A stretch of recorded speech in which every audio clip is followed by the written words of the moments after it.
worthiness is the unchanging truth of your value. That is a definition I want you to get registered in your spirit. Worthiness is the unchanging truth of your value. It's unchanging. It existed before achievement. It existed before failure. Your worth existed before anyone ever even had the chance to form an opinion of you. Okay? Worthiness is not earned. Worthiness is the unchanging truth of your value. It does not fluctuate. Now, you may be saved, but your worth even preceded your salvation. Okay? Your worth is before obedience. Your worth is before effort. This is something that I think we really have to grasp. The cross was not even a payment of potential for you. It was a declaration of your value. Your worth has never been lost, so you don't have to do anything to earn it back.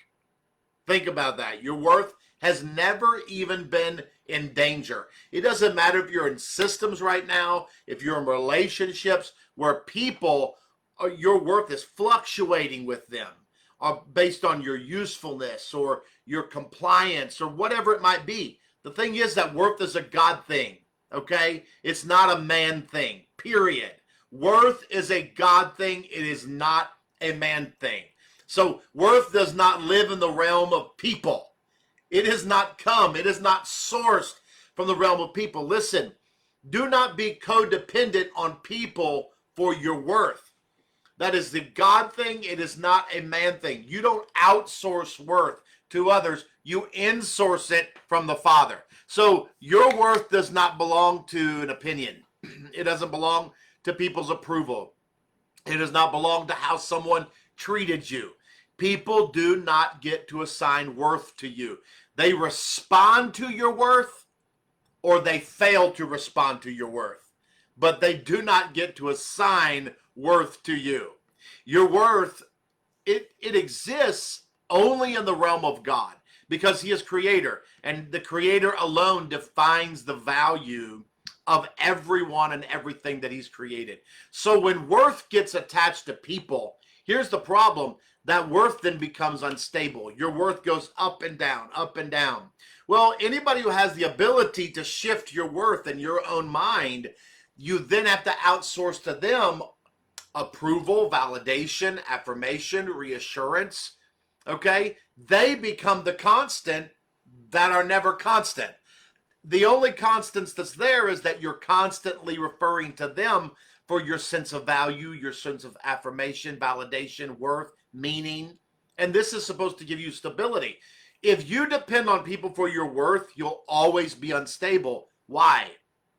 Because people are unstable. Okay? One day they're going to choose you, and the next day they don't. And it has nothing to do with you. One moment they may celebrate you, and the next moment they may criticize you. One moment they want to hoard you and keep you because you have gifts, and gifts can be used. But then when it comes to release you based on your worth and your calling, callings are meant to be released. They can't do that.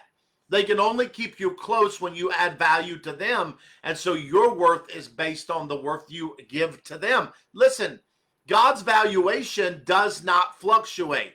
It precedes. I love when you see where Jesus is baptized and the heavens open up and the Father says, "You are my beloved Son in whom I am well pleased." I am pleased with you. I love you. You've never done a miracle. You've never done a sign, never done a wonder. And yet before ministry's ever begun, there's nothing here to fluctuate. You are starting from worth. You're not doing anything to earn it. That is the perspective and the lens of God. So if worth could be removed by rejection, then Jesus would have lost his own worth even at the cross. Okay? But he didn't. Men rejected him. They mocked him. They abandoned him. They misunderstood him.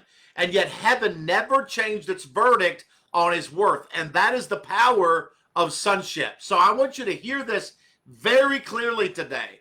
What people do to you may shape your memory, but it never touches your worth.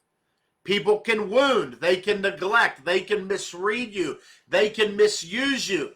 But they cannot redefine what only God has the authority to establish. So when you get memories, your memories are attached to your nervous system. Let me explain this. Your nervous system may learn safety from people, but your worth was never meant to come from them.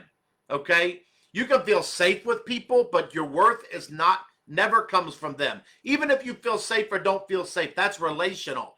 But when it comes to identity and value, that is just a God thing. So that's why healing is not trying to convince people to treat you better. Okay?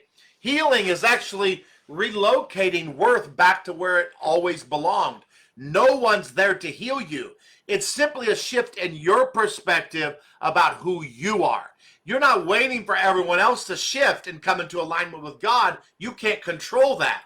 And if you endeavor to try to control that, then you will get caught up in the horrific patterns and cycles of trying to manage your image in front of people. Well, this is what they value, and that's what they value. So you learn to walk in a room and read the room and determine exactly what it is that you need to present and how you need to present yourself. So instead of truly being present just in who you are, you have to present in a certain way in order to get worth and value. Listen, you got to get healed from this, and that is by relocating back your worth back to where it always belonged, and that's to the source. And that source is God alone. So you don't have a worthiness problem, you have a memory problem. Now I want to help you to understand this, that you don't have a worthiness problem, you have a memory problem. Memory is the emotional archive of your nervous system. So memory decides what feels safe and what feels possible and who you believe you are. That's what memory decides. It attaches to your identity on an earthly plane. But your worthiness never disappears. Your worthiness never disappears, but your memory can bury it. Let me explain this with you, to you. In your experience with humans, from your parents, your caregivers, teachers, siblings, employers, pastors, whatever, you're going to carry memories of being dismissed, memories of being criticized, memories of being not chosen or abandoned or being compared or being overlooked or being left out or being mistreated.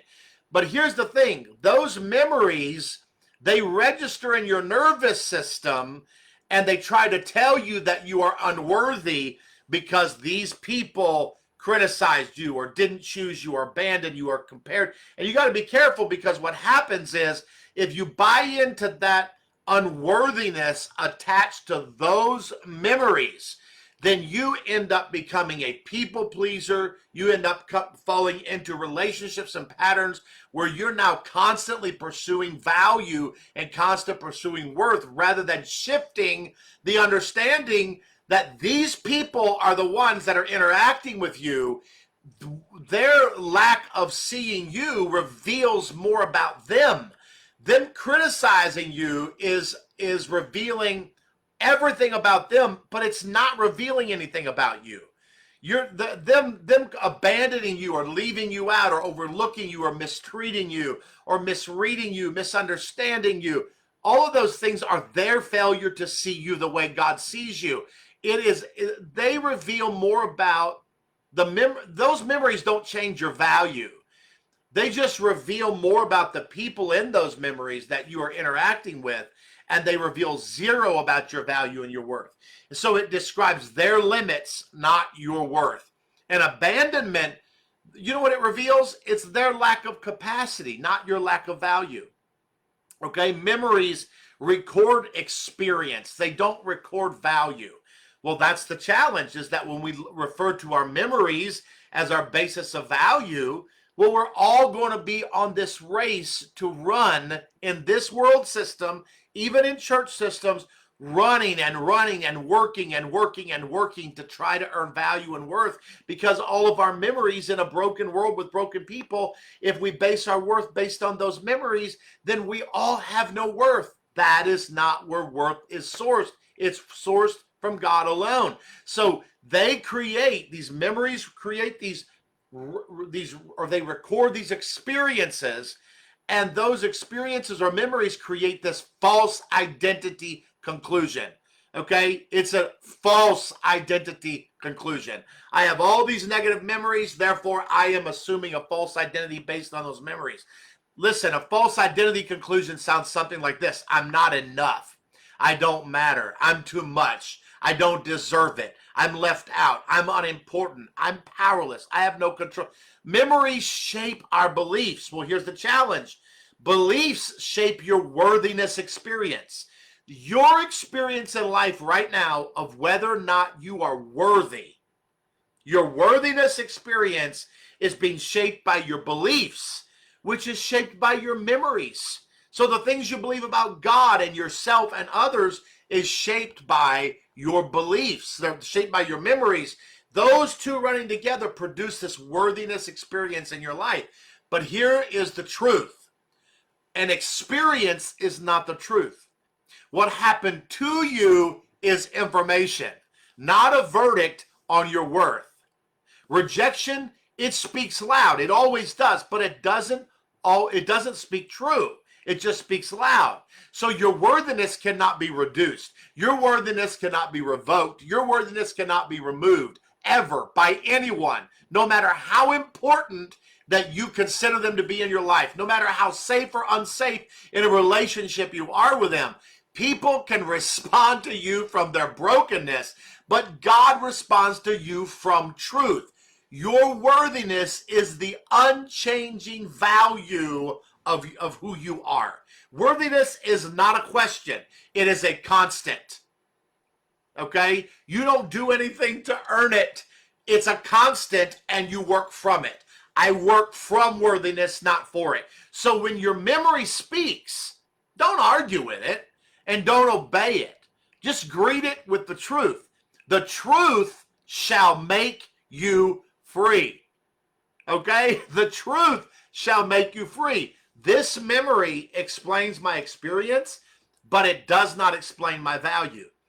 Growing up the way I did, I had to battle this because I thought my memories explained my value.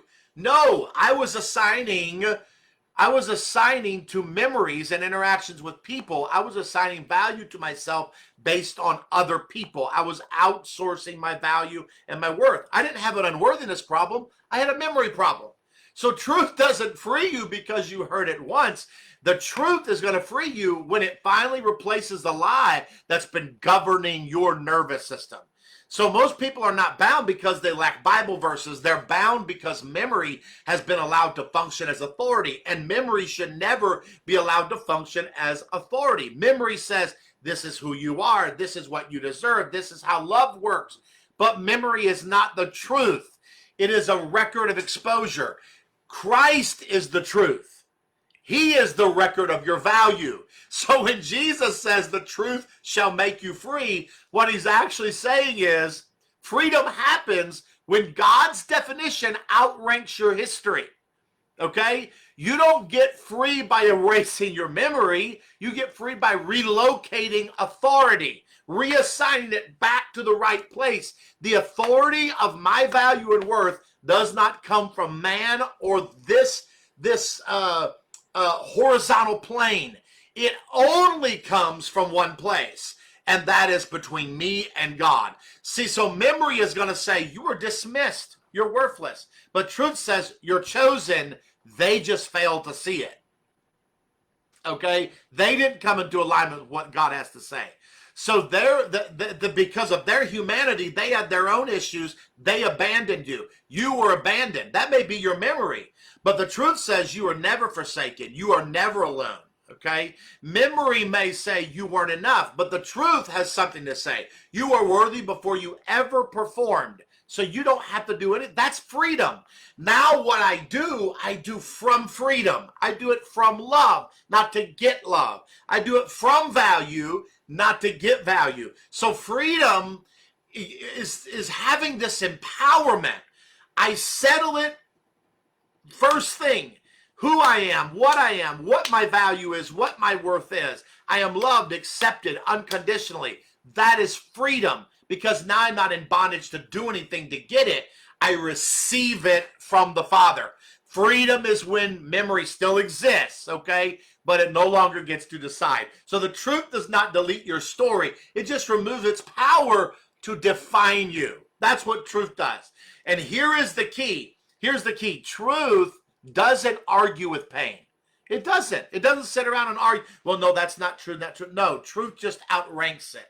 I remind myself of the truth, and I experience that relationally with the Father, and it outranks the pain in my life. So when truth takes its rightful place, your nervous system will begin to stand down. It will begin to adjust. Your memories won't reign as the authority, but what preceded your very birth, the thoughts of God about you, now begin to rewire you as a new creation. So you're not a saved person living with an old nervous system. Okay? You're a saved person and you're living with a new mind. Your mind has been transformed by the words of God, the truth. So your nervous system begins to stand down. You begin to believe from a different source. Your identity stabilizes. Your worth returns to where it has always belonged. Not in people, not in performance, not in systems, but in God. And that's what Jesus meant. The truth is going to make you free. Not religious freedom, relational freedom. And when that shift happens, you no longer fight worthiness. You simply bring memory back into alignment. So you're not healing your worth. You're restoring perspective. You don't have a worthiness problem. You have a memory problem. And your worth is the unchanging. Though your worth, your worthiness is the unchanging truth of your value.